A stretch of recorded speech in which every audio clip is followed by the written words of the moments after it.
Hello, my name is Oliver, and my project focuses on simulating satellite orbits and predicting how they decay over time. In recent years, the number of satellites in orbit has grown rapidly, and like anything, satellites have an operational lifespan, and once they run out of fuel, they'll usually crash down and deorbit back to Earth.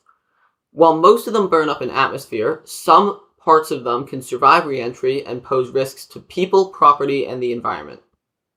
The goal of my project was to build a model that can simulate satellite orbits in order to track their decay over time and visualize the process of their decay clearly in order to alleviate some of these risks.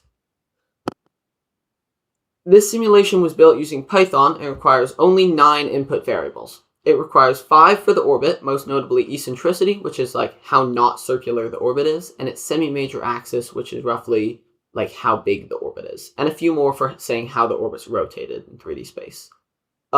And it requires 4 for the satellite itself, which is coefficient of drag, the satellite's cross-sectional area, its mass, and the date that it enters orbit. Using just these parameters alone, the program calculates the satellite's position over time. To model the decay, the program calculates atmospheric drag based on the satellite's altitude. This drag reduces the satellite's velocity, gradually lowering its orbit. The simulation uses an iterative approach, basically tracking the satellite in time steps, and for each time step calculating its position and velocity and recording that data, which is later used to generate the lovely visualizations which you can see on my poster. The model can simulate any possible low Earth orbit, which can be described by the standard Keplerian elements, whether circular or elliptical across a very wide range of starting altitudes and eccentricities.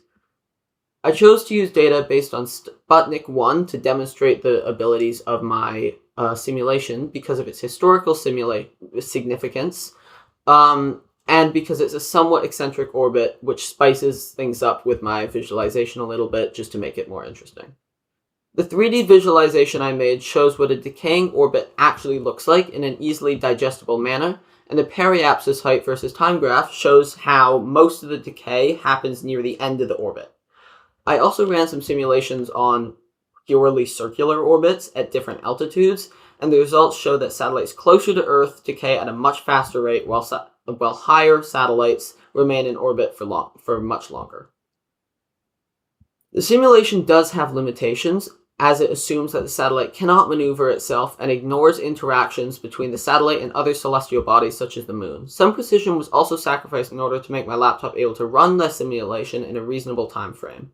Even with these limitations, though, the results highlight that orbital decay is strongly influenced by altitude and eccentricity and follows an exponential decay trend as it moves closer to its host planet. Thank you.